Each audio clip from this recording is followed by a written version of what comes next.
চেতনার যদি সংবিধান হতো, সবার আগে আমি বলতাম যে এই সংবিধান আমার। এলএফও ভিত্তিতে 1970 সালে ইলেকশন হয়। এলএফওতে ছিল যে কেউ ইসলাম বিরোধী কোনো আইন কোনো কিছু সংবিধানে ঢুকাবে না, কারণ এলএফও হচ্ছে মূল কথা ছিল যার ভিত্তিতে একটা কনস্টিটিউশন রচনা হবে। এবং আওয়ামী লীগ তার ইস্তেহারেও দিয়েছিল যে ইসলাম বিরোধী কোনো কথাবার্তা ঢুকানো হবে না। 70 সালে সেটা চাইলে আমার কাছে ডকুমেন্ট আছে, আমি দেখাতে পারি। আচ্ছা, সেকেন্ডলি 70 সালে সমস্ত ইলেকশনটা হলো ডিসেম্বর মাসে। একজন এমপিও শপথ নেয়নি।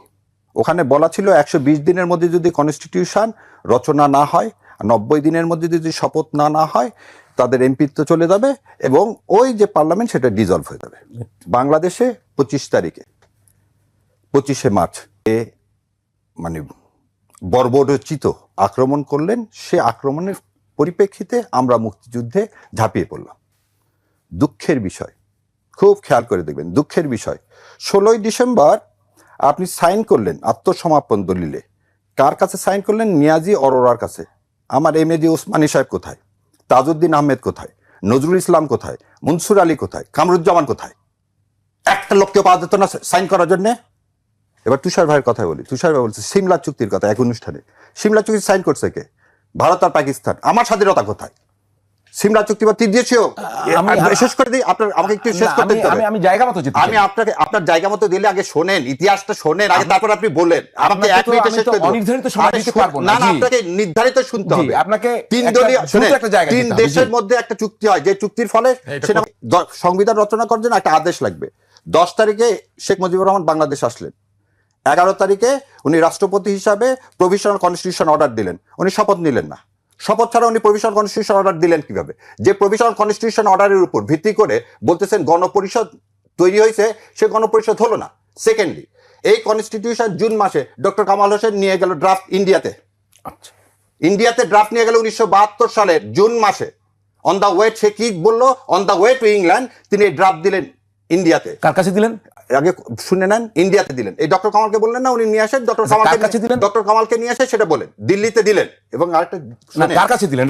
দিল্লিকে না, আগে কথাটা দিল্লি মানে কাকে? দিল্লি মানে ইন্ডিয়ার তৎকালীন সরকার প্রধানকে, ইন্দিরা গান্ধী। এই বিষয়ে তার বলার কিছু নাই। ক্লিয়ার? হ্যাঁ, বলেন। তারপরে আপনি আসলেন 4 নভেম্বর যখন সুরঞ্জিত মানে না, তবে ইন্দিরা গান্ধী এই সংবিধানটা পেয়ে কি করলেন? আমার কথাটা আগে শোনেন। কেন এই কথাটা বললাম? অনুষ্ঠানে আর আমার আজকে কথা বললাম না ইসলামের বিরুদ্ধে আপনি কোনো কিছু করবেন না। আপনি ধর্মনিরপেক্ষতা ইম্পোর্টেড করলেন কেমন করে? কনস্টিটিউশন যে ইন্ডিয়া, ধর্মনিরপেক্ষতাটা এই থিমটা কার? ব্যারিস্টার সাহেব, আমি আপনাকে খুব স্পেসিফিক বলি। বলেন যে আমি কিন্তু স্পেসিফিক উত্তর জানতে চাই। আপনি ব্যাখ্যা দিচ্ছেন, দ্যাটস গুড। আমি কিন্তু একটু জানতে চাই ভারত এই সংবিধানটা কোথায় বসে কিভাবে কোন দিন রচনা করে আমাদের ক্রাফটেড বলা হয়েছে। ক্রাফটেড মানে ভারতের পরামর্শে যে সংবিধান হয়েছে তাকে বল ড্রাফটেড না। ক্রাফটেড মানে হচ্ছে শোনেন, শেখ সাহেব তো ভারতের পকেটেই ছিল প্রথম থেকে। আর লেখার কি আছে? শেখ সাহেব তো বাংলাদেশ সরাসরি আসলেন না, ইন্ডিয়া হয়ে আসলেন না। আপনারা ইতিহাসকে কেন বিকৃতি করেন? শেখ সাহেব তো ইন্ডিয়ার পকেটের মধ্যে আছে। আপনার আর লেখা লাগবে কি জন্য? এখন কি আমি বলবো যে ইন্ডিয়ার যেরকম সংবিধান দেখেন, ইন্ডিয়ার সংবিধান কিভাবে গণপরিষদে কিভাবে লেখা হয়েছে? আমাদের এই সংবিধান পাশ করার আগে কোনো গণভোট হয়েছে? হয়নি। সঞ্জিত সেনগুপ্ত সাইন করছে কনস্টিটিউশনে, করেনি। কাউকে তো আপনি সুযোগই দেননি। মৌলানা ভাসানী কোনো কথা বলতে পারছে? পারেনি। মোজাফফর হোসেন কোনো কথা বলতে পারছে? পারেনি। তাহলে হাউ ইটস রিফ্লেক্ট দ্য 7.5 কোটি জনগণের মতামতের সংবিধান কিভাবে? ক্লিয়ার? আপনি যে সমস্ত প্রেক্ষাপট সবই আমার কাছে বোধগম্য এবং আমি যথেষ্ট এগুলো বুঝতে পেরেছি। শুধুমাত্র আপনি যেহেতু বলেছেন এই সংবিধান ভারতের লিখে দেওয়া, ভারতের ক্রাফটেড, কারণ মূলনীতি ভারতের সংবিধানে যা আছে তাই। আমাকে কিন্তু বক্তা রয়েছেন, আলোচক রয়েছেন, স্পেসিফিক বলেছেন এই সংবিধানটি ভারতের লিখে দেওয়া। আমি যদি রেকর্ড রিউইন্ড করে দেখাই আপনি দেখতে পাবেন। আমি শুধুমাত্র বিনয়ের সাথে জানতে চাই ভারত কখন, কোথায়, কিভাবে লিখে আমাদের একটা ড্রাফটিং আর ক্রাফটিং, এই দুইটা। আচ্ছা, আপনি এটা এখন ক্রাফটিং? না না না, আমি ড্রাফটিং এ বলে দিচ্ছি আপনাকে। মূলনীতি যা যা আছে সেই মূলনীতি আপনি এখন যদি বলেন কোথায় কোন জায়গায়, এটা নয়াদিল্লিতে কি প্রেসিডেন্ট ভবন হয়েছে না পার্লামেন্ট ভবন হয়েছে, সেটা আমি জানবো না, ডক্টর কামাল হোসেন জানবে। কিন্তু আমি কেন বলতেছি এটা, ভারতের যে মূলনীতি, এই সংবিধানের মূলনীতি, যে মূলনীতির সাথে আমাদের স্বাধীনতা যুদ্ধ হয়নি, যে মূলনীতির সাথে এলএফওর কোনো সম্পর্ক ছিল না, যেহেতু এলএফওর কোনো সম্পর্ক ছিল না, অতএব এই মূলনীতি এসে ঢুকলো কিভাবে? আপনি যার উপর ভিত্তি করে ভোট করলেন, তার উপর ভিত্তি করে আপনি সংবিধান রচনা করলেন না, তাহলে সেই সংবিধান থাকে কিভাবে? এলএফওটা কথা বলছেন কিন্তু যে ওই পরিপ্রেক্ষিতে আপনি অনেকগুলো প্রশ্নের উত্তর দিচ্ছেন, আমি একটু উত্তরটা দিয়ে নিই।